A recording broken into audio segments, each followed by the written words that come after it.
वक्फ संशोधन विधेयक 2025 को भारत की सरकार पेश कर रही है और 8 घंटे की बहस चल रही है। और बहस के बाद उसमें जो सदन का निर्णय होगा वो आप सबके सामने होगा। हम जन स्वराज की तरफ से यहाँ मौजूद हैं और ये आपको बताना चाहते हैं कि जो ये वक्फ संशोधन विधेयक लाया गया है वो भारत के संविधान की आत्मा को दुखी करते हुए, भारत के संविधान की जो आत्मा में जो प्रावधान किए हैं भारतीय संविधान के अनुच्छेद 14 में, 25 में, 26 में, 27 में, इनका वायलेशन करके ये लाया गया है। मैं आपको पहले बता दूं ब्रीफ की, वक्फ का अर्थ होता है प्रॉपर्टी ऑफ गॉड, दैवीय संपदा, ईश्वर की संपदा। और ईश्वर की संपदा तो वही होती है जो हमारे पूर्वजों ने, बाप ने, दादा ने, या जिनको बाल बच्चा नहीं था और उसके पास बड़ी प्रॉपर्टी थे, तो उन्होंने उस संपत्ति को ईश्वर के नाम पर दान कर दिया कि इससे गांव में जो गरीब बच्चियां हैं उनकी शादी होगी, मस्जिद का रंग पुताई होगा, दरगाह का देख रेख होगा, करबला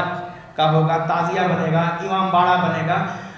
गांव में कुआं खुदाई का काम होगा, मुसाफिरों की सेवा होगी। इस तरह जन कल्याण के कामों के लिए वक्फ का प्रावधान किया गया था। वक्फ की चूंकि बहुत बड़ी प्रॉपर्टी थी भारत में, इसलिए 1954 में एक एक्ट लाया गया, वक्फ एक्ट 1954, जिसके तहत पूरे देश में सभी राज्यों में एक वक्फ बोर्ड का गठन किया गया और केंद्रीय स्तर पर सेंट्रल वक्फ काउंसिल का गठन किया गया ताकि इनका प्रबंधन हो सके।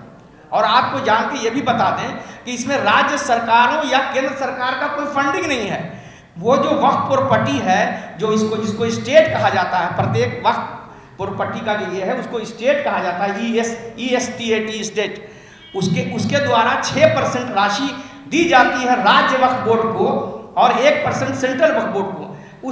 उसी राशि से इसका प्रबंधन होता है। तो हमारा जन स्वराज पार्टी का ये मानना है कि ये जो विधेयक लाया गया है ये वोट के ध्रुवीकरण के दृष्टिकोण से लाया गया है, मतदाताओं के बीच में चुनाव को प्रभावित करने के लिए लाया गया है। इनका मकसद कोई विकास नहीं है, कोई कल्याण नहीं है। और ये हमारे नेता श्रद्धेय प्रशांत किशोर जी ने आज भी बयान दिया है और जिस दिन अगस्त में ये लोकसभा में लाया गया था उस समय भी हमारे नेता श्रद्धेय प्रशांत किशोर जी ने कहा था कि हमारे देश के जो राष्ट्रपिता महात्मा गांधी और अन्य पूर्वजों ने जिन देश को अपने संघर्षों से, खून से इस देश को आज़ाद किया था, उन्होंने समाज के सभी वर्ग के लोगों को आश्वासन दिया था कि जो आपकी धार्मिक आज़ादी है वो इस देश में सुरक्षित रहेगी। तो हमारे नेता का यह कहना है कि जो आश्वासन हमारे पूर्वजों ने दिया है, चाहे वो राष्ट्रपिता महात्मा गांधी हो, सरदार वल्लभ भाई पटेल हो, पंडित जवाहरलाल नेहरू हो, इन लोगों ने जो आश्वासन दिया है उस आश्वासन के अनुसार भारतीय मुस्लिम समुदाय को भी उनकी जो वक्फ प्रॉपर्टी है, क्योंकि आपका तो कोई योगदान नहीं है, सरकार का तो इस प्रॉपर्टी में कोई योगदान नहीं है, ये प्योर प्रॉपर्टी जो है मुस्लिम समुदाय के पूर्वजों के द्वारा दान की गई संपत्ति है। और इसमें आप लोग पत्रकार मित्रों को मैं बता दूं कि इसमें सबसे ज्यादा जो प्रॉपर्टी है वहां जहां मुर्दे दफनाए जाते हैं वो कब्रिस्तान की प्रॉपर्टी है, सबसे ज्यादा कब्रिस्तान की प्रॉपर्टी है। जहां ताजिया लगाया था इमाम बाड़ा की है, करबला की है, इस तरह की प्रॉपर्टी है, मस्जिद की प्रॉपर्टी है, कमर्शियल प्रॉपर्टी बहुत कम है। इसलिए जन स्वराज पार्टी इसका विरोध करती है। और